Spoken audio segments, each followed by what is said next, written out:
Hello friends. एक बात आपने अक्सर सुनी होगी और लोग इस पर चर्चा भी काफी करते रहते हैं। क्या इंसान भगवान बन सकता है? अभी हाल में ही एक दो लोगों ने वीडियो रिलीज किया जिसपे उन्होंने कुछ ऐसी अटपटी बातें कही कि मुझे लगा कि इस पर एक वीडियो लेकर के आना चाहिए। वो एक अलग बात है कि कितने लोगों तक पहुंचेगा या कितने लोगों तक नहीं, लेकिन समाज में इस तरह की भ्रामक जानकारी नहीं होनी चाहिए जो अराजकता की स्थिति पैदा करती है, जिसके होने से लोग भ्रम की स्थिति में जाते हैं। पहले तो ये समझने वाली बात है कि कोई भी पारलौकिक या पराभौतिक जैसी चीज नहीं होती है। पहले आप भौतिक जीवन को ही समझ लें, वही अपने आप में बड़ी बात है। जब हम अध्यात्म की बात करते हैं तो अध्यात्म का मतलब है self knowledge, knowledge of your own self, अपने एग्जिस्टेंस के बारे में जानना, अपने काम, क्रोध, मोह, लोभ को समझना और उसके अनुसार बेस्ट पॉसिबल वे में बेस्ट आउटकम के साथ रिएक्ट करना। स्पिरिचुअलिटी का सिर्फ एक पर्पस है कि आप खुद को जानें। अब आप उसमें थ्योरेटिकल नॉलेज के एस्पेक्ट में कुछ भी कहानी बना सकते हैं, ठीक है। ज्ञान मार्ग है, भक्ति मार्ग है और ध्यान मार्ग है। इन तीनों मार्गों को कहा गया है इन तीन में से एक मार्ग चुने, और जरूरी है तो आप हो सकता है दोनों मार्ग पे भी हो सकते हैं, या हो सकता है आप तीनों मार्ग पे भी हो। आप ज्ञान भी प्राप्त करना चाहते हो, आप ईश्वर की भक्ति भी करना चाहते हो और आप ध्यान भी करना चाहते हो। ये ठीक ही ऐसा ही है जैसे कि किसी थाली में रख के आप बैलेंस डाइट में खाना खाना चाहते हैं, लेकिन इसका मतलब ये नहीं है कि इन तीन रास्तों पे चलने के बाद आप भगवान हो जाएंगे या आप खुदा बन जाएंगे या ऐसा कुछ है। ये भी अपने आप में कंट्रोवर्शियल टॉपिक है कि भगवान कौन है या भगवान क्या है। क्या हम वास्तविकता में जानते हैं जिनकी हम पूजा कर रहे हैं, ठीक है, जिनकी हम पूजा कर रहे हैं, आप उनकी पूजा ही क्यों कर रहे हैं? अगर एक व्यक्ति हिंदू धर्म में पैदा हो रहा है तो वो भगवान की पूजा कर रहा है, उसमें फिर वो शिव हो, कृष्ण हो, राम हो, कोई भी हो, मतलब क्योंकि हिंदू धर्म में काफी देवता है। अगर वो इस्लाम धर्म किसी ऐसे व्यक्ति के यहाँ पैदा हुआ जो मुसलमान था तो वो इस्लाम धर्म को मानेगा। तो क्या उसकी बात हम सही मान लें? क्या हम अल्लाह को मानेंगे? या कोई व्यक्ति ईसाई है तो वो जीसस क्राइस्ट को मान रहा है, क्या हम उसकी बात को मानेंगे? और इसी तरह चाहे वो बुद्ध धर्म हो या जैन धर्म हो। फिर उसके बाद आता है कि भगवान कौन है। ये तो एक सवाल है कि भगवान कौन, मतलब हमारी ये थ्योरी है कि हमें बनाने वाला कोई तो होगा, हम हैं तो हमारे एग्जिस्टेंस के लिए कोई तो होगा, या हमारा कोई तो क्रिएटर होगा। तो बात एकदम सही है कि इस सृष्टि को बनाने वाला कोई तो है, तो हम उसे परम पिता परमात्मा कह देते हैं, हम उन्हें भगवान कह देते हैं, हम उन्हें अपना गुरु कह देते हैं, उसके कई अलग अलग शब्द हैं। तो जो भी इंसान है वो अपने आप को गुरु कह सकते हैं लेकिन भगवान नहीं कह सकते। हालांकि अब ये एक प्रचलन देखने को मिल रहा है, लोगों में एक तरह की कामना जन्म ले रही है कि लोग मुझे भगवान माने। ये अहंकार का चरम स्तर है। अहंकार का चरम स्तर क्यों है? क्योंकि आपका अहंकार कहता है कि मैं सबसे बड़ा बनूं, मैं औरों से विशिष्ट हो जाऊं, मैं औरों से अलग हो जाऊं। तो इस अलग होने की भावना की वजह से आप खुद में ऐसा कुछ जोड़ना चाह रहे हैं जो जोड़ लेने से आप औरों से अलग दिखाई दें। इसीलिए आप अपने को भगवान जैसा मानने की कोशिश करते हैं जब आप भगवान हो नहीं सकते। फिर उसी चीज को बेचने का एक नया रूप ये आ जाता है कि आइए आप हमारे साथ जुड़िए, हम आप सबको भगवान बना देंगे। तो ये पॉसिबिलिटी नहीं है, ये भ्रामकता है पूरी तरह से। सही व्यक्ति वही है अध्यात्म के क्षेत्र में जो आपको आपसे ही मिला रहा है।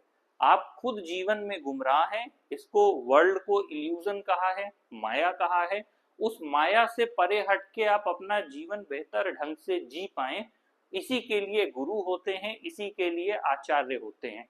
और उम्मीद करते हैं कि ये आपको सही रास्ता दिखाएंगे जिससे आप अपने जीवन में आगे की तरफ बढ़ पाएं। ऐसा नहीं है कि आप कोई किताब पढ़ लेंगे तो भगवान बन जाएंगे, आप ध्यान कर लेंगे तो भगवान बन जाएंगे, ऐसा कुछ भी नहीं होता है। अभी मैं किसी सज्जन का वीडियो देख रहा था जिन्होंने बड़ी गंभीरता से बात को कहते हुए ये कह दिया कि अगर हम ध्यान की अवस्था में बैठे हैं, हम शून्य हैं, हम कुछ नहीं सोच रहे हैं, तो हम भगवान की अवस्था में हैं या भगवान को एक्सपीरियंस कर रहे हैं, जो अपने आप में 100% तथ्यहीन बात है। अरे ध्यान योग की बात तो पहले ही कही गई है भगवत गीता में, उसमें ये बात कब कह दी गई कि अगर आप ध्यान कर लेंगे तो आप भगवान हो जाएंगे या आप भगवान को महसूस कर लेंगे। अब इसमें भी दो बात है, एक हद तक ऐसे लोग हुए, ओशो जैसे लोगों ने खुद को भगवान कहा, लेकिन उस समय भारत की परिस्थितियां ऐसी थी कि अगर आधी से ज्यादा जो जनसंख्या थी वो अनपढ़ थी, वो पढ़ी लिखी नहीं थी। पहले ओशो, जहां तक मुझे याद है, वो दर्शन शास्त्र के प्रोफेसर रहे हैं एमपी में। और अगर वो ये कहते एक बड़ी भीड़ को कि तुम सब लोग आओ और हम लोग आपस में बैठ के दर्शन शास्त्र पर चर्चा करेंगे, तो लोग सुनने से ही इनकार कर देते। लोग कहते भैया हमको रोजी रोटी का साधन बताओ, हम जीवन यापन करें, कहाँ हमको फंसा रहे हो ये बड़ी बड़ी बातों में। तो उसमें उन्होंने फिर कहना शुरू किया कि मैं ही गॉड हूं, लोग आए मुझसे जुड़े। तो एक तो यह है कि क्या हम भगवान को जानते हैं, क्या हम सृष्टि को बनाने वाले को जानते हैं, क्या हम रचयिता को जानते हैं? तो जवाब है नहीं। हमारी बुद्धि अभी इतनी सक्षम हुई ही नहीं है कि हम अपनी ही बुद्धि को बनाने वाले को समझ पाए। ये ऐसी ही बात है कि अभी एक 10th क्लास का बच्चा आया है और वो एक मोटी सी किताब खोल लेता है और उसे खोलने के बाद कह रहा है कि ये आधुनिक भारत के इतिहास की किताब है और मैं इस राइटर से ज्यादा जानता हूँ। अरे भाई, उस राइटर ने वो किताब लिखी है और आप उस किताब को केवल पढ़ रहे हैं, तो आप पढ़ने मात्र से ये दावा कैसे कर सकते हैं कि आप उस किताब को लिखने वाली की शैली को पकड़ लेंगे? ठीक है, आप एक अनुभव के बाद, एक लंबे स्तर तक मेहनत के बाद, साधना के बाद, अगर आप 10th क्लास में हैं तो ग्रेजुएशन किए, पोस्ट ग्रेजुएशन किए, पीएचडी किए, धीरे धीरे धीरे आप इस अवस्था तक आ सकते हैं मेहनत से, साधना से, कि ठीक है आप कुछ हद तक पकड़ लेंगे कि राइटर ने जब इस किताब को लिखा तो उस किताब को लिखते समय उसकी क्या सोच थी, क्या थिंकिंग थी, वो किस ढंग से सोच रहे थे, उनका अपना सोचने का तरीका क्या था, उन्होंने किन किन सोर्सेस को फॉलो किया, उन्होंने इसको लिखते समय किस शैली का प्रयोग किया, उन्होंने किन चीजों को किस ढंग से एनालाइज किया। एक ही चीज को अलग व्यक्ति अलग अलग ढंग से इंटरप्रेट करता है। तो ऐसे में आपको ये समझना होगा और ये बात स्वीकार करनी होगी कि हम भगवान को नहीं जानते। लोगों ने क्या किया कि जब वो अपनी बुद्धि के माध्यम से, विचार के माध्यम से भगवान तक नहीं पहुंच पाए, तो उन्होंने खुद को ही घोषित करने का प्रयास करना शुरू किया। जब आप ध्यान की बात करते हैं तो ध्यान का सिर्फ इतना सा मतलब है कि आप शांत अवस्था में बैठे हैं, आपकी मस्तिष्क में चलने वाली हलचल शांत हो जाए। जब आप सो के उठते हैं तो आपकी हलचल अपने आप शांत होती है, फिर जो जैसी जिसकी परिस्थिति है उस हिसाब से आपका दिमाग भागने लगता है। तो ध्यान आपके मस्तिष्क का भोजन है, प्रेम आपकी आत्मा का भोजन है, ठीक है, और वासना आपकी शरीर में सीमित है। तो ये चीजें पता होनी चाहिए, लोग इस चीज को किसी और दिशा में समझ लेते हैं। अब मैंने प्रेम ही क्यों कहा, क्योंकि प्रेम संतुष्टि के स्तर तक लेकर के जाता है। जब एक ऐसे शब्द का प्रयोग होता है तो लोग कई बार उसे जेंडर स्पेसिफिक जोड़ करके देखते हैं, तो ये जेंडर स्पेसिफिक बात नहीं हो रही है। अगर प्रेम कहा गया है तो प्रेम फिर सबके लिए होगा, पशुओं के प्रति होगा, अपने बड़ों के प्रति होगा, समाज के प्रति होगा, लोगों के प्रति होगा।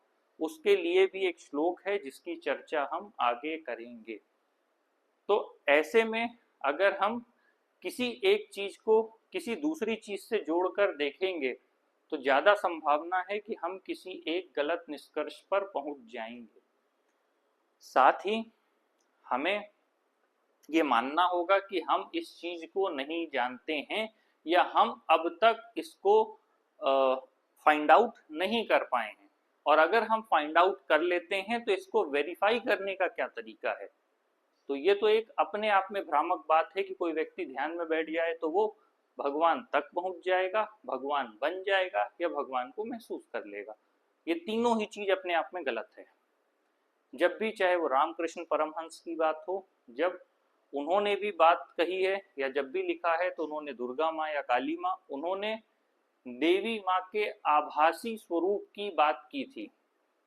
तो जिस आभासी स्वरूप की जब बात किया जा रहा है तो वो भौतिक तौर पर उपलब्ध नहीं है, पहली चीज।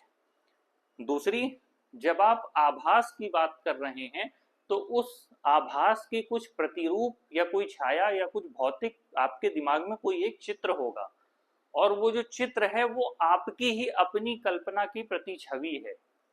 ठीक है, तो अपनी ही कल्पना की प्रतिछवि को जब आप देख रहे हैं, मतलब अपने ही मन के बनाए हुए इमेजिनेशन को जब आप प्रोजेक्ट कर रहे हैं, तो उस सिचुएशन में अपनी ही इमेजिनेशन को प्रोजेक्ट करके आप जो देख रहे हैं, उस सिचुएशन में जो आप मान रहे हैं, जिस चीज की आप कल्पना कर रहे हैं, उसे आप महसूस कर रहे हैं, उसी को आप आभासी स्वरूप कहते हैं।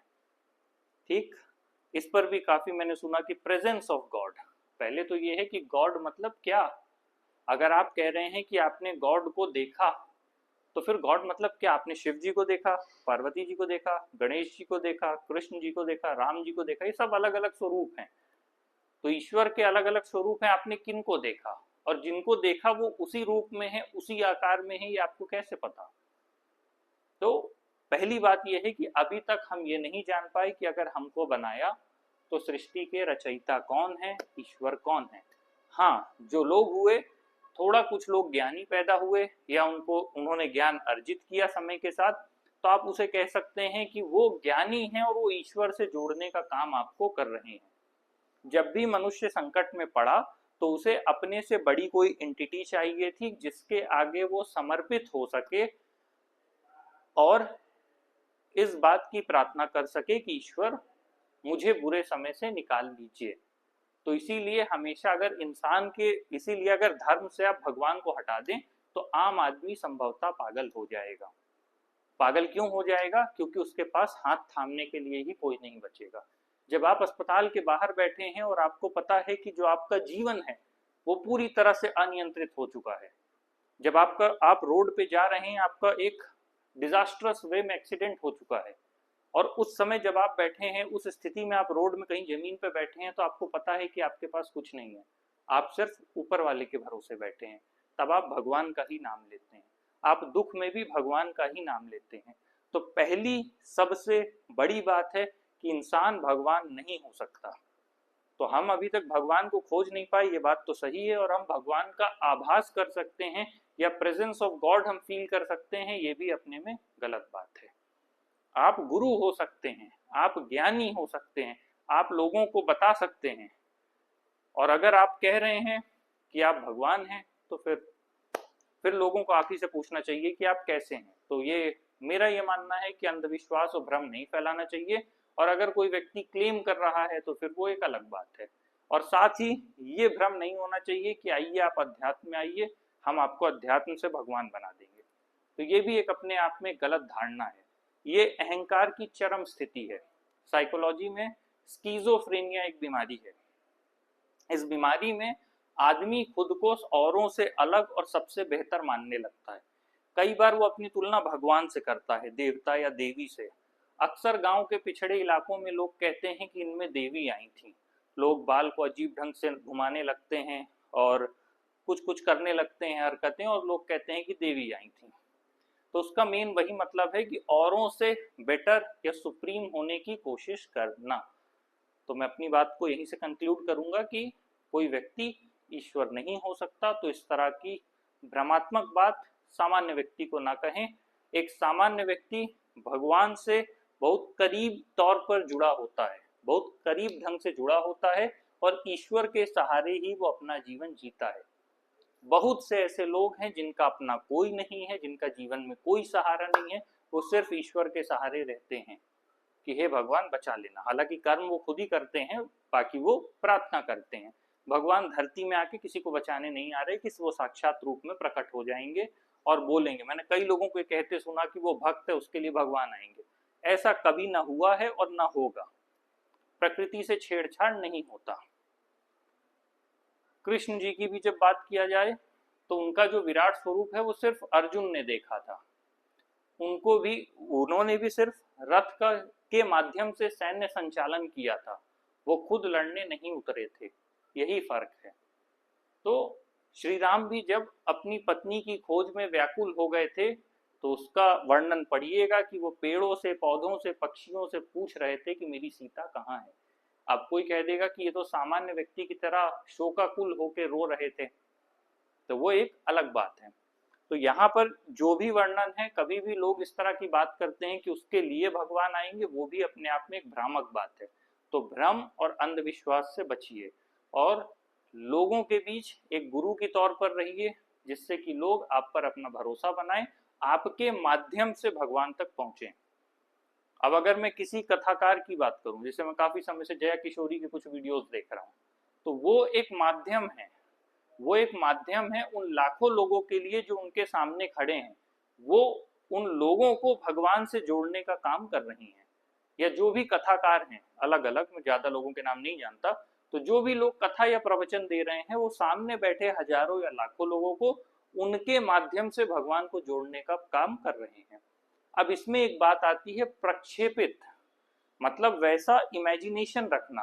तो जो लोग आपके सामने बैठे हैं वो आपको देवी जी की उपाधि दे सकते हैं। क्यों दे सकते हैं? क्योंकि वो आपके माध्यम से भगवान से जुड़ रहे हैं। और कुछ लोग आस्था की वजह से भगवान भी कह सकते हैं। लेकिन कई जगह मैंने इंटरव्यू में देखा, और इतनी समझ होनी चाहिए कि भैया इंसान भगवान नहीं हो सकता। आप भगवान के भक्त हैं और आप लोगों को जोड़ने का काम कर रहे हैं।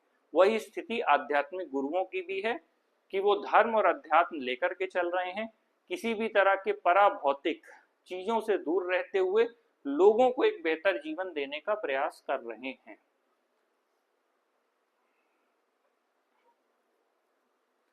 अब आते हैं इस बात पे कि भगवत गीता में कई ऐसे श्लोक हैं जहां पर स्पष्ट रूप से ये बात कही गई है। वैसे मैंने पूरी बुक नहीं पढ़ी, पूरे डिटेल एनालिसिस में नहीं गया, मैंने चैट जीपीटी यूज किया है, तो हो सकता है कुछ चीजें इधर उधर हों, बाकी लगभग जो एसेंस है वो सेम आएगा। तो अगर कुछ गलत हो कमेंट कर सकते हैं, ऐसा कुछ नहीं है, उस पर डिस्कशन हो सकता है। और ज़्यादा बेहतर तरीका है कि अपने स्टेटमेंट को आखिरी मानने की बजाय आपस में लोगों से बातचीत या डिस्कशन करने की क्षमता रखें, उसी को शास्त्रार्थ कहते हैं। पहले भी बहुत से लोग हुए, अब कोई कह दे आइंस्टीन, फिर कोई कह दे न्यूटन, फिर कोई कहे प्लेटो, अरस्तु, सुकरात, चाहे हीगल, तो एक लंबी लिस्ट है जो हर समय पे कुछ ऐसे लोग हुए जिन्होंने समाज को एक अच्छी दिशा दिखाने का प्रयास किया। और ये भी अपने आप में भ्रम है कि जब भी कोई व्यक्ति किसी को जगाने का प्रयास करता है या प्रबुद्ध वर्ग का होता है तो समाज उसे तंग करता है। ये एक गलत नैरेटिव है जो हम ही ने सेट किया है। हम ऐसा क्यों कहें? हम जब ये बात मैं आध्यात्मिक लोगों के मुंह से सुनता हूं तो वो खुद इस बात के लिए तैयारी कर रहे हैं कि समाज में अच्छाई को खत्म किया जाए और बुराई को बढ़ावा दिया जाए।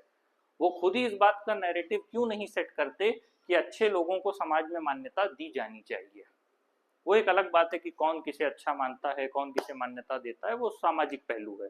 लेकिन ऐसा नहीं है, हम 21वीं सदी में हैं कि कोई एक स्टेटमेंट दे दिया जाएगा तो उसके खिलाफ लोग खड़े हो जाएंगे। हम एक लोकतांत्रिक देश में, हम ऐसे देश में हैं कि जहाँ पे लोग पीएम की भी बुराई करने की क्षमता रखते हैं और लोग इंस्टाग्राम पे मीम्स बना देते हैं, वीडियो डाल देते हैं, पोस्ट डाल देते हैं।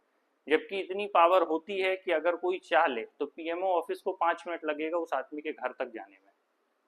तो ये टेक्नोलॉजी है पुलिस के पास, लेकिन यही फर्क है कि डेमोक्रेसी में लोगों के पास बोलने का पावर है। तो अगेन वही बात, कोई भी मनुष्य, अब बात आती है कि आप ईश्वर का अंश हैं और जो भगवान श्री कृष्ण हैं वो सर्वोच्च हैं। और जब ईश्वर के अंश की बात कही जाती है तो उसमें से भी आप ये कह सकते हैं कि ईश्वर मेरे भीतर है या मैं ईश्वर का एक अंश मात्र हूं, आप ये बिल्कुल कह सकते हैं, लेकिन आप ईश्वर नहीं है, ये बात स्पष्ट तौर पर लिखी है। यहां पर एक श्लोक दिया है देख लीजिए, जो भगवत गीता के अध्याय 15 का 7वां श्लोक है, ममय वांशो जीव लोके जीव भूता सनातना मना षष्ठानि इंद्रियाणि प्रकृति स्थानी कर्षति। स्पष्ट तौर पर कह रहा है कि जो भी व्यक्ति है, मतलब जो भी जीवात्मा है, जो भी इस संसार में है, वो मेरा ही एक अंश है, लेकिन वो निरंतर रूप से किससे संघर्ष कर रहा है? अपने मन और 5 इंद्रियों के द्वारा अपनी प्रकृति में फंसा हुआ है। इंसान कितनी भी कोशिश कर ले, अपनी इंद्रियों से परे नहीं जा सकता है। कोई भी व्यक्ति हो, कितनी भी बड़ी बात वो कर ले, वो अपने आंख, कान, नाक, जीभ और इन चीजों से बाहर वो नहीं जा करके, मतलब अगर आप ह्यूमन बीइंग, ऐसा ह्यूमन बीइंग पैदा हुए हैं, आप 4 किताब पढ़ लेने से अपने इंद्रियों से परे नहीं हो जाएंगे। आप इंद्रिय निग्रह कर सकते हैं, इंद्रिय से थोड़ी दूरी बना सकते हैं, लेकिन इसका मतलब ये नहीं है कि आप इंद्रियों से ही परे चले जाएंगे। और जब आप इंद्रियों से परे नहीं जा सकते, अपने मन से परे नहीं जा सकते, तो आप ईश्वर होने का दावा भी नहीं कर सकते। सर्वोच्च कौन है? श्री कृष्ण है। ये भगवत गीता में स्पष्ट तौर पर लिखा हुआ है। अब हम इसके आगे जाके बात करते हैं। सबसे बड़ी बात, जब भी बात होगी इंसान की और भगवान की, उसमें एक सबसे बड़ा फर्क है। इंसान सीमित है, वो अपने को असीमित मानना चाह रहा है। असीमित मानने का मतलब है एक साइकोलॉजिकल रियलिटी क्रिएट करना। तो वो आप साइकोलॉजिकल रियलिटी क्रिएट कर रहे हैं, आप लोगों से अलग नहीं हैं, ठीक है। अब आप वो एक तरह की सिचुएशन बना रहे हैं जिसमें आप असीमित होने की बात कर रहे हैं या असीमित होने का प्रयास कर रहे हैं, पर वास्तविकता में आप असीमित नहीं हैं। ये समझने वाली है बात है। साथ ही जन्म और मृत्यु की बात कही गई है। क्या आप जन्म और मृत्यु के बंधन से आजाद हो सकते हैं? नहीं। इसीलिए जब भी कहानियां कही गई कि श्री कृष्ण के पैदा होने से पहले भविष्यवाणी हुई थी, बुद्ध के पैदा होने से पहले उनकी मां को स्वप्न आया था, इसीलिए उनके जन्म से पहले भी कुछ चीजें लिखी गईं। लेकिन सामान्य व्यक्ति का सामान्य जन्म होता है और सामान्य तौर पर मृत्यु होती है। जब भी कभी कोई व्यक्ति कहे कि मैं ये तय करूंगा कि मेरी मृत्यु कैसे होगी, तो समझ जाइए कि जनाब क्या कहें अब जीवन की समझ के बारे में, इसके आगे हम कुछ नहीं बोल सकते। इसी संदर्भ में कहानी मैं आपको सुना देता हूं। आपने सुना होगा, एक बार एक राजा के दरबार में एक भविष्यवेता आए। तो राजा अपने पद पर विराजमान थे, दरबार यथावत संचालित हो रही थी। तो वो व्यक्ति जो भविष्य बताने वाले थे, वो सामने आकर राजा पर अचानक से चिल्लाने लगे कि इस राज्य पर संकट आने वाला है, राजन आपकी गद्दी संकट में है, राजन आप पर हमला हो सकता है, आपका स्वास्थ्य खराब हो सकता है। उस भविष्यवेता के मन में था कि राजा अपने बारे में जब ऐसी बातें सुनेंगे तो कुछ ना कुछ मुझे दान दक्षिणा भेंट देंगे और मैं आराम से इनको डरा के इनसे कुछ ना कुछ लेकर के चला जाऊंगा। तो ये बात वो सोच के चल रहे थे। तो राजन भी बड़ी गंभीरता से, बड़ी शांति से, शालीनता से पूरी बात उनकी सुनते रहे और भविष्यवेता इसी तरह की बातें बताते रहे कि भविष्य में आपका नाश होने वाला है, सब संकट होने वाला है। तो राजन ने अंततः पलटकर भविष्यवेता से ये पूछ लिया कि हे हे मुनि, आप हमें ये बताएं, हे गुरुवर आप हमें ये बताएं कि आपका अपने भविष्य के बारे में क्या मानना है। हमने तो अपना भविष्य जान लिया कि संकट में है, हमारा जीवन संकट में है, लेकिन आपका इसके बारे में क्या मानना है। तो इस पर कुछ समय बाद उन्होंने पलट के जवाब दिया। मुनिवर ने ये बोलना शुरू किया कि मेरा जीवन तो अभी काफी बचा हुआ है, साथ ही जब मैं 59 साल की आयु पूरी कर लूंगा तो मैं गंगा के तट में अपने प्राण स्वयं दे दूंगा। तो राजन ने कहा कि क्या आप इस बात को लेकर तय हैं कि ऐसा ही होने वाला है? भविष्यवेता ने पूरी दृढ़ता के साथ कहा कि जी राजन, एकदम ऐसा ही होने वाला है, मेरे प्राण किसी भी दुर्घटना में नहीं जाएंगे, मैं गंगा के तट पर जाकर अपने प्राण स्वयं त्याग दूंगा। राजन ने कहा अच्छा ठीक है। थोड़ी देर बाद उन्होंने एक व्यक्ति को और बुलाया और उन्होंने बताया कि बताओ, ये जो व्यक्ति आपके बगल में खड़ा है इसकी मृत्यु कब होगी। तो भविष्यवेता ने बड़ी अपनी मतलब दृढ़ता के साथ दोबारा वही बात कही कि राजन, ये जो व्यक्ति मेरे बगल में खड़ा है इसकी उम्र आज से लगभग 12 साल बाद इसकी योग में मृत्यु का योग बन रहा है इसकी कुंडली में। तो राजन ने कहा अच्छा ठीक है। वो व्यक्ति हालांकि कोई अपराधी था, तो उन्होंने राजा ने सेनापति को इशारा किया। सेनापति ने आते ही उस व्यक्ति का गर्दन काट दी। जैसे ही गर्दन काटी तो भविष्यवेता व्याकुल हो उठा। उसे तो लगा वो आया था धन की लालच में कि धन लेकर के यहाँ से वो लौट जाएगा, लेकिन जैसे ही ये घटना घटी वो अचानक से चौंक गया। तो राजा ने वापस पूछा कि हे मुनिवर, आपने कहा था 10 से 12 साल बाद ऐसा होगा, लेकिन इनकी तो मृत्यु अभी हो गई, तो इसके बारे में आप क्या कहेंगे। तो भविष्यवेता समझ गया कि मेरी जो ये ट्रिक है वो यहाँ पर नहीं चलेगी। वो आनन फानन में अपना सामान लिया और वहां से भाग गया राजा के पास से। तो इस कहानी से हमें क्या सीख मिली? मृत्यु आकस्मिक है, अनियोजित है, किसी को नहीं पता किसकी मृत्यु कब होगी।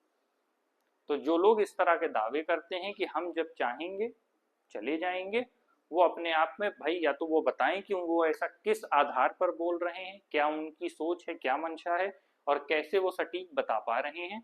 और अगर वो नहीं बता रहे तो इसका मतलब वो कुछ ना कुछ घपलेबाजी कर रहे हैं या कुछ फेंक रहे हैं। तो अगेन, जन्म, मृत्यु और बंधन, इन तीनों से जो भी जकड़ा हुआ है वो इंसान ही है, और हम कितनी भी कोशिश कर लें इन तीनों से हम मुक्त नहीं हो सकते। और जब भी जन्म की बात होती है तो जन्म हमारे हाथ में नहीं था। जन्म एक आकस्मिक घटना थी, एक जैविक घटना थी। वो हर व्यक्ति के माता और पिता के मिलन के स्वरूप उत्पन्न होने वाली एक घटना है। तो इन तीनों से हम स्वतंत्र नहीं हो सकते। तो इस तरह की बातें करना बहुत ही अजीब बात है। एक श्लोक और है जो कि अध्याय 9 का चौथा श्लोक है। मया तदमिदं सर्वम जगत व्यक्त मूर्तिना मत स्थानी सर्वभूतानि न चाहम तेष वस्थिता। मतलब ये जो संपूर्ण जगत है वो मेरी अदृश्य शक्ति से ही व्याप्त है। कौन कह रहे हैं? श्री कृष्ण कह रहे हैं। सभी जीव मुझ में स्थित हैं परंतु मैं उनमें नहीं। अब इसका मतलब कि उनका एक अंश है। ईश्वर सब में है, लेकिन कोई एक व्यक्ति पूर्ण रूप से ईश्वर नहीं हो सकता। जब हम कहते हैं कि ईश्वर का अंश हम सब में है, तो इसका मतलब है कि हम एक सिंगल एंटिटी हैं। हम क्या हैं? हम इंडिविजुअल हैं। तो हम इंडिविजुअल संपूर्ण नहीं हो सकते। जब ईश्वर कह रहे हैं, जब श्री कृष्ण कह रहे हैं, तो वो कह रहे हैं मैं इस चराचर संसार में व्याप्त हूं, मैं सब में हूं, और आप सिर्फ खुद में हैं। दोनों में ये फर्क है। श्री कृष्ण कह रहे हैं कि मैं सब में हूं और आप सिर्फ खुद में हैं। ये फर्क आपको पता होना चाहिए। तो इसीलिए हम ईश्वर नहीं हो सकते, क्योंकि हम सब में व्याप्त नहीं हो सकते। एक और श्लोक है, अध्याय 10 का 20वां श्लोक है। अहमात्मा गुडाकेश सर्वभूताशय स्थिता अहमा दिश्य मध्यम च भूतना मनंत एव च। मतलब मैं समस्त जीवों का आत्मा हूं, ठीक है, मैं ही उनका आदि, मध्य और अंत हूं। मतलब सब जन्म मुझी से पाते हैं और लौट कर मुझी में आते हैं। जो ये पंक्ति है इसका यही मतलब है। वो कह रहे हैं कि मैं सबका आदि, मध्य और अंत हूं, और आप अपने केवल और केवल व्यक्तिगत आदि भी नहीं है, केवल अंत हैं, जो अंत आपको नहीं पता है। मनुष्य खुद को भगवान समझने की गलती करता है, जबकि जो भगवान है वो कई गुना हमसे ऊपर हैं, हमसे श्रेष्ठ हैं। इसीलिए कहा गया है कि मनुष्य अपने अहंकार का त्याग करे, अपनी जो ऊपर उठने की कामना है, बड़े बनने की कामना है, सर्वस्व होने की कामना है, उसका थोड़ा त्याग करे और खुद को भगवान के दर्जे से तुलना ना दे।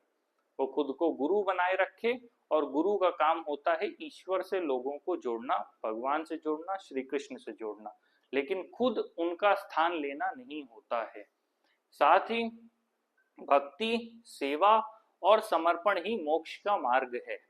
जब मोक्ष की बात हो रही है तो अगर हम इसको दो तरह से देख सकते हैं, एक मोक्ष वो जो मृत्यु के बाद जिसकी कल्पना की गई है, दूसरा मोक्ष हम कह सकते हैं एक बेहतर जीवन।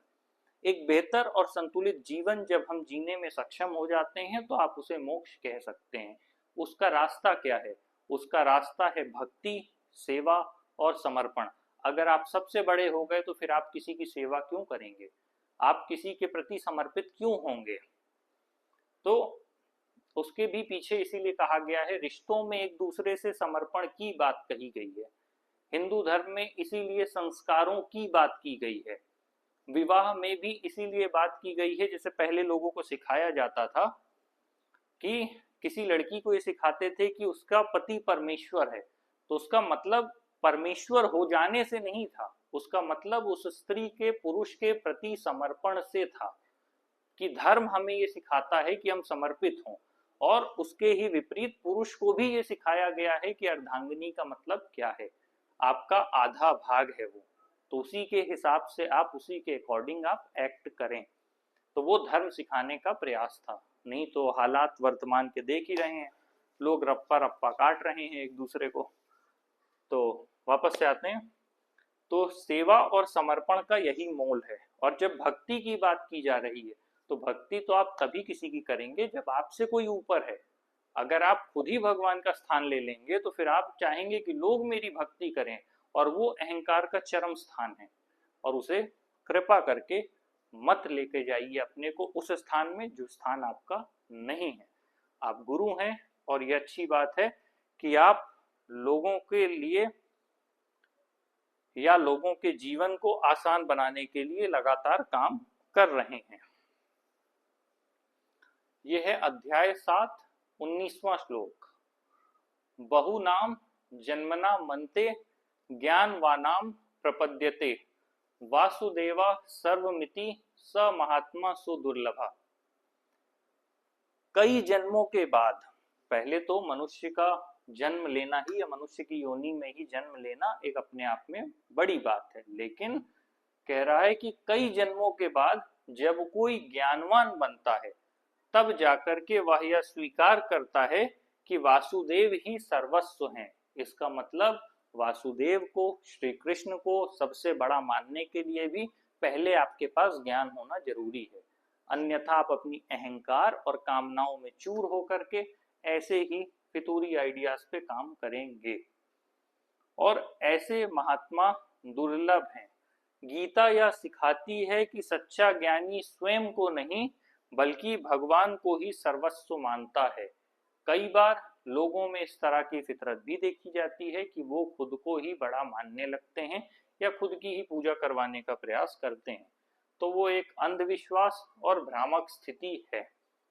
वास्तविकता में श्री कृष्ण ही सर्वोच्च हैं, और कोई व्यक्ति ज्ञानी हो सकता है, वो ज्ञान प्राप्त कर सकता है, लेकिन उसे इस बात की समझ होती है कि वह भगवान नहीं है। इसके बाद एक और श्लोक है जो कि वेदांत सूत्र है। जन्मादस्य यता, मतलब जिससे यह सृष्टि उत्पन्न होती है वही ब्रह्मा है। तो ब्रह्मा से सृष्टि की उत्पत्ति कही गई है, तो क्या किसी व्यक्ति से संभव है कि आप सृष्टि की रचना की उम्मीद करें? कैसा संभव है? नहीं। कोई भी व्यक्ति सृष्टि की रचना करने की ताकत नहीं रखता, वह सृष्टि का रचयिता नहीं हो सकता, और इसीलिए वह इंसान है और वो भगवान नहीं हो सकता, क्योंकि रचयिता ने ये सृष्टि बनाई और इंसान उस सृष्टि के भीतर ही जन्म ले रहा है। तो जो उस सृष्टि के भीतर जन्म ले रहा है वो सृष्टि के नियमों से ही बंधा हुआ होगा, उसी को बंधन कहा गया है। तो वह व्यक्ति सृष्टि को बनाने का दावा नहीं कर सकता है। ठीक है, उसके अलावा है रामचरितमानस की चौपाई है जो तुलसीदास जी ने लिखी है। बड़ भागी मानुष तनु पावा, सुर दुर्लभ सद ग्रंथन गावा। कि बड़े भाग्य से, बड़ भागी मानुष मतलब मनुष्य की बात कर रहे हैं, तनु पावा कि ये तन मिला, बड़े भाग्य से हमें ये इंसान का तन मिला। सुर दुर्लभ सद ग्रंथन गावा कि मतलब ये जो हमारा साधन है वो ईश्वर की भक्ति के लिए है, मतलब सदग्रंथ को पढ़ने के लिए है, उसके गुणगान के लिए है, स्वयं के ईश्वर बनने के लिए नहीं है। कि हमें वो आपको दिए गए हैं कि आप उनका पठन करें, पाठन करें, वाचन करें, लोगों के जीवन को बेहतर या श्रेष्ठतर या सर्वश्रेष्ठ बनाने का प्रयत्न करें। तो मनुष्य का जीवन बड़ा दुर्लभ है और बड़ी मुश्किल से मिला है, तो यह हमारी नैतिक जिम्मेदारी है कि हम उसको अच्छा बनाने के लिए, साथ ही दूसरे लोगों को सुमार्ग पर लाने के लिए काम करें। एक और श्लोक है जो ईशोपनिषद का है। यश तु सर्वाणि भूतानि आत्मने वानुप्ष्यति, सर्वभूतेषु चात्मानं ततो न विजुगुप्सते। जो सभी प्राणियों में ईश्वर को देखता है वह भेदभाव से मुक्त हो जाता है। यहाँ थोड़ा ध्यान दीजिएगा, यह एकत्व का अनुभव है, ना कि मैं ही ईश्वर हूं की धारणात्मक भूल। तो इसका मतलब क्या हुआ, जब आप सबको बिना किसी भेदभाव के देखने लगेंगे तो आपके ऊपर होने, औरों से अलग होने और विशिष्ट होने की भावना मिट जाएगी। आप भी जान जाएंगे कि औरों की तरह आपका भी जन्म हुआ है, आपकी भी मृत्यु होगी, आप भी औरों की तरह सामान्य हैं। आपकी नियति, आपका भाग्य, आपकी किस्मत, आपका संयोग, सारी चीजों के मिलने की वजह से जिस भी पद और प्रतिष्ठा पर आप वर्तमान में हैं वो बहुत से कारकों के मिलने की वजह से होता है। तो उन संयोगों की वजह से आप जहां भी हैं, जिस भी जगह पर हैं, वहां पर अपना बेहतर देखें और ये बात हमेशा याद रखें कि आप औरों से अलग या विशिष्ट नहीं हैं, आप औरों की तरह ही हैं। तभी आप अहंकार से रहित होकर कोई भी काम कर पाने में सक्षम होंगे। तो विशिष्टता के भाव से बचना है। उसके बाद है भागवत पुराण की कपिल मुनि की शिक्षा। भजते मामनन्य भाग साधुम साधुम समर्पितात्मानम। जो मुझे एकनिष्ठ भक्ति से पूजता है वही मेरा सच्चा भक्त है। अगर मनुष्य खुद को भगवान माने तो भक्ति का स्थान कहाँ है। अगेन वही बात है कि अगर आप अपने से सर्वोच्च को मान रहे हैं, लोगों को सर्वोच्च से जोड़ने का काम कर रहे हैं। ये डायलॉग मैंने किसी से सुना था कि अगर भगवान से बड़ी फोटो गुरु की होने लग जाए तो इसका मतलब वो लोगों के मन में अपने भगवान होने का प्रक्षेपण करना चाह रहे हैं, प्रक्षेपित चित्र बनाना चाह रहे हैं जिससे लोग उन्हें उस ढंग से देखें।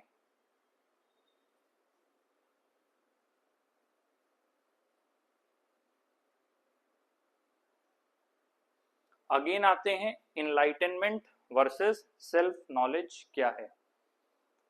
तो लौट के हमें इतना पता है इजीली कि जो हमारा लास्ट में कंक्लूजन निकल कर आता है वो ये है कि किसी भी तरह से जो व्यक्ति है वो भगवान नहीं हो सकते हैं।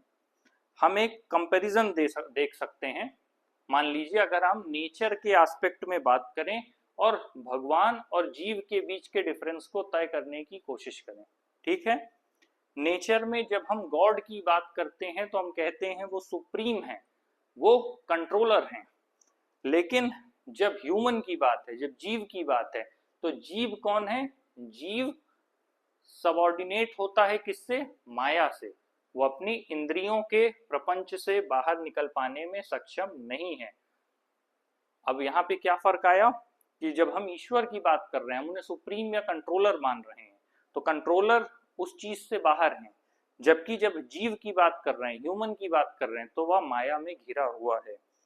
बर्थ एंड डेथ की बात करें तो गॉड के लिए कहा गया है अनबॉर्न, इटर्नल, साथ ही चेंजलेस, जबकि अगर वो ह्यूमन की बात हो रही है तो बर्थ जन्म भी होगा, मृत्यु भी होगी, जन्म और मृत्यु तय है। अब पुनर्जन्म एक अलग कॉन्सेप्ट है, अभी हम उधर नहीं जा रहे। रोल की बात करें, क्रिएटर और डिस्ट्रॉयर कहा जाता है। भगवान मतलब जिन्होंने ये सृष्टि बनाई है, सृष्टि के रचयिता या फिर सृष्टि का विनाश करने की क्षमता रखने वाले, क्योंकि उन्होंने ही सृष्टि को रचा है। तो क्या मनुष्य के संदर्भ में ये बात पूरी तरह से सत्य मानी जा सकती है? नहीं। मनुष्य के पास ना तो रचने की ताकत है, स्त्रियों के पास फिर भी सृजन की ताकत ईश्वर ने दिया है, इसीलिए कई बार स्त्रियों की तुलना भगवान से की जाती है, वो एक अलग कॉन्सेप्ट हो गया। लेकिन व्यवहारिक तौर पर अपने पास न क्रिएशन की पावर है न डिस्ट्रक्शन की पावर है। प्रकृति को आप रंच मात्र भी नहीं छेड़ सकते। और जो व्यक्ति भगवान होने का दावा करे तो उससे फिर पूछिए कि कैसे भाई इतना बड़ा दावा आप कैसे कर रहे हैं। ये रोल की बात है। फॉर्म की बात करें तो ईश्वर के लिए आप किसी भी फॉर्म की उम्मीद कर सकते हैं। आप उनके स्थूल होने की बात नहीं करते कि वो हमेशा भौतिक तौर पर उपलब्ध होंगे, उनसे आप सूक्ष्म होने की भी बात कर सकते हैं। लेकिन क्या इंसान सूक्ष्म हो सकता है? क्या हम ऐसे परमाणु की तरह अपना रूप बदल सकते हैं? अपना जो शेप है, अपना जो फॉर्म है, क्या वो शिफ्ट कर सकते हैं? नहीं, हम कुछ नहीं कर सकते। जो जितना शरीर है उतना है। हमारे हाथ में तो ये भी नहीं है कि हम अपनी हाइट कितनी बनाएंगे, हम अपनी हाइट कितनी बढ़ने देंगे, कितनी तय करेंगे। तो जब अपने हाथ में वो भी नहीं है तो फिर कैसे कह सकते हैं? अगेन कई बार एनर्जी को लेकर के सवाल उठता है। एनर्जी को लेकर सच ये है कि पूरी डिटेलिंग मेरे पास नहीं है। बहुत से लोग योग से संबंधित बातें बताते हैं। एनर्जी को लेकर इतने ही कहेंगे जैसे कि वो एक नॉर्मल लाइफ में रूटीन में आप उसको यूटिलाइज कर रहे हैं टू रन योर बॉडी। अब इसके बाद अब तुलनात्मक अध्ययन हमारा हो गया। अब हम आते हैं जो लास्ट टॉपिक है, वो है इनलाइटनमेंट वर्सेस सेल्फ नॉलेज। तो इसमें क्या डिफरेंस है? पहली बात, मैं अपने वक्तव्य की बात कहूंगा, मैं उतनी ही बात करूंगा जो चीजें मेरे अनुभव में हैं। इनलाइटनमेंट जैसी कोई चीज नहीं होती है। लेकिन अगेन वही बात कि अगर आप एक मास को, एक क्राउड को डील कर रहे हैं तो आप ये बताने का प्रयास करते हैं कि कुछ मेरे पास ऐसा अलग है, औरों से अलग है जो मेरे पास है, जिससे कि मैं आपको कुछ भी बता पाने में सक्षम हूँ। जैसे लोग पूछते हैं ना, भाई ये बात हमें मत बताओ, या क्या क्वालिफिकेशन है तुम्हारी, क्यों बता रहे हो, किस हैसियत से बता रहे हो हमें? तो आप कहते हैं ना कि अच्छा भाई अगर मैं तुमको एडवोकेसी की सलाह दे रहा हूं तो मेरे पास लॉ की डिग्री है, इसीलिए मैं दे रहा हूं। तो कहने का मतलब ये है कि आपके पास क्या ऐसी विशिष्टता है। तो लोग कल को पूछें तो लोगों को बताने के लिए हो गया कि भैया फला आदमी इनलाइटन है। बाकी इनलाइटनमेंट क्या है, आज तक कोई इसकी स्पेसिफिक डेफिनेशन नहीं मिली। इनलाइटनमेंट किसी को मिल जाता है ऐसा कुछ नहीं होता, भ्रामक जानकारी है। इनलाइटनमेंट कोई ऐसा सेव नहीं है कि आप वहां जाएंगे तो आप प्राप्त कर लेंगे। अगेन आते हैं सेल्फ नॉलेज पे।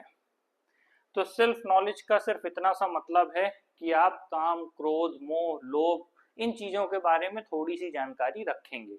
लेकिन इसका मतलब ये नहीं है कि आपको आत्मज्ञान प्राप्त हो जाएगा। जब भी कोई आध्यात्मिक व्यक्ति ये बोले कि अध्यात्म का अंतिम लक्ष्य ये है, तो वो बेकार की बात कर रहा है। कोई भी अंतिम लक्ष्य वास्तविकता में नहीं है। अगर आप कहते हैं मेडिटेशन, मेडिटेशन जो मैंने शुरू में बताया वो आपके मस्तिष्क का भोजन है, वो आपको कुछ समय के लिए शांत रखने का काम करेगा।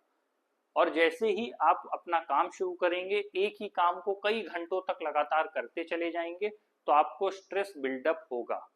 अब ये अलग बात है कि जैसी आपकी क्षमता है उस हिसाब से कम या ज्यादा होगा कि आप कैसे चीजों से डील करते हैं। और अगेन कोई व्यक्ति कहे कि अपने पैशन का काम करो, तो आप कितना भी पैशन का काम कर लीजिए, एक वक्त के बाद एक लाइन होगी जहां आप बोर्डम को टच करेंगे।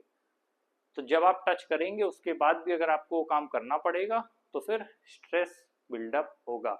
और इसीलिए बात की जाती है डेली रूटीन में कि work life balance. Normal humans के लिए यही कंसर्न है। अब भाई कोई अपने को क्लेम करे कि हम 4 घंटे सो के पूरे दिन काम कर लेते हैं, तो होगा भाई, आपके पास कोई सुपर पावर होगी, और अगर है तो उसे डायरेक्टली शेयर करिए। और अगर आप शेयर नहीं कर रहे तो दो ही बात है, या तो आपको पता नहीं है या आप बताना नहीं चाहते। भाई अगर आप कह रहे हैं कि ऐसी सुपर पावर है, अब जैसे मैंने कई जगह पढ़ा कि एनर्जीज एक्टिवेट हो सकती हैं, तो सीधा सा एक लाइन में बताओ कैसे हो सकती है। अगर एनर्जी एक्टिवेट करने की बात है तो कैसे हो सकती है। कई लोग कहते हैं रेडियंस, कि वो इंसान औरों से अलग है। नहीं, अलग कोई नहीं होता, पॉसिबिलिटी ही नहीं है। सब जन्म उसी से, वही प्रक्रिया सबके जन्म की है, वही प्रक्रिया सबके मृत्यु की है। कोई भी व्यक्ति अलग नहीं हो सकता। ज्ञान, अब वही बात है कि किसी दार्शनिक को, किसी वैज्ञानिक को आप कुछ अलग समझ लें तो बात अलग है। बाकी जिसने कभी पहली बार रॉकेट या मिसाइल बनाया होगा तो उसकी बुद्धि का स्तर कितना होगा। अब आप उसे कह दें कि इसने अध्यात्म पढ़ लिया इसीलिए इसके पास दिमाग आ गया, या फिर आप उसे एसोसिएट ऐसे कर दें कि ये आदमी ध्यान करता था 10 मिनट इसीलिए ऐसा हो गया। नहीं भाई, कुछ चीजें जेनेटिक हैं, कुछ उसकी प्रतिभा है, कुछ उसकी मेहनत है, कुछ उसने गैदर किया होगा। अगर आप किसी को ज्ञानी कह रहे हैं तो उसने किताबों से ही ज्ञान लिया है, ज्ञान आसमान से थोड़ी ना आता है। अब कोई मुझसे कह दे कि लीजिए क्वांटम फिजिक्स का क्वेश्चन सॉल्व करके दीजिए, अरे भाई मैंने फिजिक्स ठीक से पूरी नहीं कंप्लीट की, क्वांटम फिजिक्स कहाँ से मैं आपको दे दूंगा। कॉमन सेंस की बात है। अब आप जियो मैग्नेटिज्म पे लेके मुझसे डिस्कशन करने पे उतर जाएं, कहाँ से मैं दूंगा। अब अगर मैंने डिफेंस एंड स्ट्रेटेजिक स्टडीज पढ़ रखा है तो मैं आपको डिफेंस के बारे में बता सकता हूँ। लेकिन अगर कोई ऐसा टॉपिक है, मैंने फिलोसफी पढ़ा है, साइको पढ़ा है, कुछ चीजें मैंने पढ़ रखी हैं, ठीक ठाक टाइम मैंने लाइब्रेरी में बिताया है, तो वो चीजें जब मैंने कहीं से गैदर की हैं इसलिए मेरे पास हैं। आपके ब्रेन में सिंगल थॉट भी बाहर से नहीं आ सकता, ये बात ध्यान रखिए। जब भी कोई इस तरह की फिजूली बात करे, फितूरी बात करे कि ये प्राप्त हो जाने से कुछ हो गया, आप जबरदस्ती एक कहानी को एड ऑन कर रहे हैं और उस चीज से जोड़ रहे हैं कि ये करने से ये हो गया। न जाने कितने लोग हैं आपके आसपास जो किसी एक स्पेसिफिक फील्ड में मास्टरशिप रखते हैं, तो ऐसा नहीं है कि उन्होंने धर्म पढ़ लिया या अध्यात्म पढ़ लिया तो उसके बाद उनके पास जादुई ताकत आ गई। एक प्लेयर है, एक क्रिकेटर है, अगर उस क्रिकेटर के जो स्किल्स हैं जो उसके पास हैं वो उसके बेटे के पास भी नहीं है। अब ध्यान दीजिए, अगर वो क्रिकेटर एक्चुअल में कहीं से लेकर के आया होता तो वो अपने बच्चे को नहीं देता, वो अपने ही बेटे को नहीं देता। कोई व्यक्ति अगर इस तरह की चीजें, एनलाइटनमेंट या आत्मज्ञान जैसी चीज प्राप्त कर ले तो अपने परिवार को नहीं बांटेगा सबसे पहले। कोई भी अगर कह रहा है, कोई साधु है, कोई ऋषि है, कोई जो भी कह रहा है, कोई गुरु है, तो सबसे पहले अपनी बेटी को नहीं देगा, अपने दामाद को नहीं देगा, अपने बेटे को नहीं देगा, अपनी बहू को नहीं देगा, अपने माता पिता को नहीं देगा। तो सबसे पहले तो वो उसी को देगा, और अगर वो नहीं दे पा रहा तो इसका मतलब जैसे वो उन चीजों का डिस्क्रिप्शन दे रहा है वो वैसी पॉसिबिलिटी में नहीं है, और आपके पास भी बाई लक, बाई चांस है। और दूसरी बात ये संभावना है कि आपने उस चीज के लिए मेहनत की है। अगर कोई व्यक्ति ज्ञानी है तो उसने उस चीज के लिए घंटों मेहनत की होगी, तो इसलिए वो चीज उसे आती है। तो अगेन, ऐसी कोई अवस्था नहीं है, ऐसी कोई चीज नहीं है कि आप आंख बंद करके ऐसे बैठेंगे तो आपको भगवान फील हो जाएंगे। फीलिंग और प्रेजेंस, ये तो दुनिया का सबसे बड़ा धोखा है। इसलिए धोखा है क्योंकि ये आपको ऐसा आभास हो रहा है, ये रियलिटी नहीं है, दोनों का फर्क है। प्रेजेंस ऑफ गॉड में कभी मत चले जाइएगा, तो वो अपने आप में झूठ है और एक्चुअल में आप हो नहीं सकते। तो इसीलिए अध्यात्म का कोई ऐसा आखिरी गोल नहीं है कि मुक्ति प्राप्त कर लेंगे। मुक्ति प्राप्त करना आपका लक्ष्य है, ठीक है, किससे मुक्ति पाएंगे? जन्म से, मृत्यु से, बंधन से किससे मुक्ति पा लेंगे आप? बंधन के बारे में तो आप कह देंगे कि चलिए ठीक है कि मैंने इस चीज से दूरी बना ली, इससे वैराग्य ले लिया, ये कर लिया, कुछ भी कर लिया, लेकिन जन्म मृत्यु से कहां से आप बना लेंगे? जन्म मृत्यु से परे जा सकते हैं, अगले जन्म में आप क्या होंगे आप बता सकते हैं, अगला जन्म है भी कि नहीं है आपको पता भी है, मृत्यु के समय क्या होता है इसका किसी को अंदाजा भी है नहीं, बस थ्योरेटिकल बातें हैं, उनको लिख लीजिए और छाप दीजिए।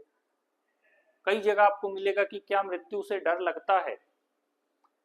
अब सवाल यह है कि अगर आपके ऊपर रिस्पॉन्सिबिलिटीज है और आपके आसपास 4 लोग हैं जो आप पर निर्भर हैं, तो आप मृत्यु से डरेंगे, सहज स्वाभाविक बात है। अगर आपकी सारी जिम्मेदारियां खत्म हैं या फिर आपकी वैगाबॉन्ड्री लाइफ है, आप क्यों मृत्यु से डरेंगे? आपके पास है क्या खोने के लिए? भाई सारा जो डर है मृत्यु का, वो मृत्यु से थोड़ी ना है।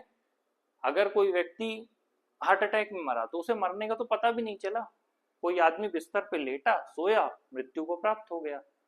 और जो बीमारी से गया जिसे 6 महीने, 8 महीने, साल, 2 साल, 5 साल किसी बीमारी से ग्रसित हुआ, झेला, तड़पा, उस शरीर को देखा, तो उसने नर्क भोगा, तो उसे पता है। बीमारी किसी के हाथ में है नहीं। बन लीजिए, कोई गुरु हो, कोई कुछ हो, कोई कह दे मैंने इनलाइटनमेंट पा लिया, मुझे बीमारी नहीं होगी, करके दिखाइए घोषणा, ऐसे सवाल ही नहीं है। कम्युनिकेबल डिजीज नहीं होगी, कि संक्रमण नहीं होगा, कि ऑपरेशंस नहीं होंगे, कि बड़ी बीमारी नहीं होगी, कि ऑर्गन फेलियर नहीं होगा, या बुढ़ापे में कैंसर नहीं होगा। लगे हुए इंस्टीट्यूट्स, घंटों की रिसर्च के बाद भी उनको ये नहीं पता चल पा रहा है कि कैंसर क्यों होता है। हमने सिर्फ कॉजेज निकाल रखे हैं बस। एक सिंपल सा उदाहरण देता हूँ। जो लोग कहते हैं हमने मास्टरी कर ली, हमने ये जान लिया, ये शरीर है। आप कह रहे हैं शरीर से परे जाएंगे, मुझे बस इतना बताइए कि ये जो शरीर में हमारी रक्त धमनियों में जो खून बह रहा है, ये खून जब हमें चढ़ाना होता है तो दूसरे व्यक्ति का खून ही क्यों लगता है? सिंपल भाषा में सोच के मुझे बताइए। जब भी खून चढ़ाना होता है किसी दूसरे व्यक्ति से लेके एक व्यक्ति से दूसरे व्यक्ति में ट्रांसफर किया जाता है। वो भी क्यों? क्योंकि हमने साइंस को पढ़ लिया, समझ लिया कि सेम ब्लड ग्रुप में ये होगा, अलग ब्लड ग्रुप में ये होगा, इस ब्लड ग्रुप को चढ़ाना है, हमने इतना सीख लिया। आज तक हम कृत्रिम खून नहीं बना पाए, आज हम कृत्रिम ऑर्गन नहीं बना पाए। तो हम शरीर को जब समझने की बात करते हैं, हम छोटी बड़ी चीजें समझ सकते हैं, लेकिन अगर आप क्लेम कर रहे हैं यू आर अ गॉड, तो आप सृष्टि के रचयिता हो गए। फिर तो आपने सृष्टि को रचा है, तो बताइए इंसानों को कैसे बनाया, और जब इंसान को बनाया तो इस खून को कैसे बनाया आपने, बता दीजिए। सिंपल सा फॉर्मूला है, लगा लेते हैं, खून बना लेते हैं। कभी किसी का एक्सीडेंट होगा, कभी कोई दिक्कत होगी, तो हॉस्पिटल्स में वही फॉर्मूला सप्लाई कर देते हैं, सबको चढ़ा देंगे। तो अगेन मैं कहूंगा, इंसान बहुत सीमित है, इंसान को कुछ नहीं पता है, हम आपको किसी को कुछ नहीं पता है, हम हवाई गोलियां चला रहे हैं सिर्फ। तो भ्रामक स्थिति ना फैलाएं, कोई भी इंसान भगवान नहीं हो सकता। और जब भी कोई कहता है कि अध्यात्म का आखिरी लक्ष्य मुक्ति पाना, आप कोई मुक्ति नहीं पा सकते। आप जीवन बेहतर बना सकते हैं, लेकिन मुक्ति जैसी कोई चीज नहीं होती। आप कह रहे हैं आत्मज्ञान प्राप्त कर लेना, लीजिए मान लीजिए ये आत्मज्ञान है, कहाँ गया ये आत्मज्ञान है, मैंने ये ऐसे करके, मेरा जेब भी नहीं मेरे पास, मैंने आत्मज्ञान प्राप्त कर लिया। अब तो आत्मज्ञान प्राप्त होने के बाद क्या मेरी इंद्रियां काम करना बंद कर देंगी? क्या मुझे रसगुल्ला देख के खाना का मन नहीं करेगा? करेगा ना। काहे का आत्मज्ञान फिर? तो ऐसा कोई एंड गोल है नहीं, और ऐसी कोई चीज नहीं है जो आपको मिल जाएगी। अध्यात्म का मतलब नथिंग, नथिंगनेस, आगे जाने के बाद कुछ नहीं है। अब कोई पढ़ रहा है, समय खराब कर रहा है, वो एक अलग बात है, सारी चीजें थ्योरेटिकल हैं। प्रैक्टिकल लाइफ में आपने आत्मज्ञान पा लिया, तो हालांकि ऐसी कोई चीज होती नहीं है, पर आप कह रहे हैं आपने पा लिया, पाने के बाद क्या? आगे क्या? अगले दिन से क्या होगा? लोगों के प्रति आकर्षित नहीं होंगे, प्रेम नहीं होगा, मोह नहीं होगा, राग नहीं होगा, द्वेष नहीं होगा, ईर्ष्या नहीं होगी, तुलना नहीं होगी, क्या नहीं होगा? बस फर्क इतना है कि आप थोड़ा ज्ञानी हो गए हैं, तो आपने अपने जीवन के दायरों को समेट लिया है, और आप एक व्यवस्थित और संतुलित जीवन जीने में सक्षम हो गए। तो अगर आप, पहले तो आत्मज्ञान जैसी कोई चीज नहीं होती, पर आप कह रहे हैं कि फला व्यक्ति ने आत्मज्ञान हासिल कर लिया, तो उसके हासिल करने के पीछे का रीजन, उससे फर्क क्या पड़ा? पहले तो ऐसी कोई चीज होती नहीं, पर अगर आप कह रहे हैं तो भी क्या फर्क पड़ा? मान लेते हैं, हम एजम्पशन लेते हैं कि मैंने आत्मज्ञान प्राप्त किया, क्या बदल गया उससे? कुछ नहीं बदला, रत्ती भर नहीं बदला, as a same, just like other humans. तो हर चीज वैसी की वैसी ही है। तो इसका मतलब इनलाइटनमेंट जैसी कोई चीज नहीं है, आत्मज्ञान जैसी कोई चीज नहीं है, मुक्ति जैसी कोई चीज नहीं है। अध्यात्म का मतलब है जीवन को जीने की कला, और थोड़ा बेहतर ढंग से आर्ट ऑफ लाइफ को सीख पाना। जैसे अगर हम रिलेशनशिप की बात करें, तो रिलेशनशिप प्यार हो गया उसके साथ चले गए वाला कॉन्सेप्ट नहीं है। Relationship is basically depend upon art of life, कि आप एक दूसरे के साथ बैलेंस करके चल पाते हैं तो आप खुश हैं, तो वो आर्ट ऑफ लाइफ है। ऐसा कुछ भी नहीं है कि आपको मिल जाएगा तो आप बहुत खुश हो जाएंगे और या बहुत जीवन बदल जाएगा। आप सिंगल रहेंगे पूरी जिंदगी तो भी कुछ बहुत बड़ा नहीं बदल जाएगा, आप डबल रहेंगे तो भी कुछ नहीं बदल जाएगा। दोनों तरफ चीजें एक ही हैं, बस आपको ये पता होना चाहिए, तो लेवल ऑफ सेटिस्फेक्शन अपने आप आ जाएगा। अगेन, तो ऐसी कोई आत्मज्ञान जैसी चीज नहीं, मुक्ति जैसी चीज नहीं, इनलाइटनमेंट जैसी चीज नहीं। अध्यात्म का टोटल पर्पस बस इतना है कि आप जीवन की बेटर अंडरस्टैंडिंग बना पाए, बेटर डिसीजंस ले पाए, और बेटर लाइफ लीड कर पाए। इससे ज्यादा अध्यात्म का कोई उद्देश्य नहीं। और जीवन में जो खालीपन है, जो सूनापन है उसको भरने के लिए धर्म का स्थान आता है, क्योंकि हमें जीवन में जो अकेलापन है, जो रिक्तता है, इन चीज़ों से निपटने के लिए मनोरंजन में जाकर फंसने की बजाय भक्ति और धर्म का सहारा लेना चाहिए। उससे हमारा जीवन बेहतर होगा। तो कुल मिला के मैं कंक्लूड सिर्फ इतना ही करूँगा कि इंसान भगवान नहीं हो सकता, और आज का सेशन यहीं समाप्त होता है। और अगर आप स्वयं को भगवान मान रहे हैं तो आप अहंकार की चरम स्थिति में हैं। आपकी कामना है कि लोग मेरी बस पूजा करें फोटो लगा के, और कुछ नहीं। तो ये सेशन खत्म हो रहा है। इंसान भगवान नहीं हो सकता, ये मैं जानता हूँ। मैं इंसान हूँ, मैं नहीं हो सकता, मैं इतना जानता हूँ। बाकी कौन क्या अपने लिए डिक्लेयर करता है ये उसकी अपनी मर्जी है। कोई डिक्लेयर करना चाहता है कर दे, और जो डिक्लेयर कर रहा है तो फिर लोग सवाल उससे पूछें कि भाई कैसे, क्यों, कहाँ, कितना। तो बस हो गया। तो आज का सेशन हम यहीं क्लोज करते हैं। नमस्कारम, बाय बाय।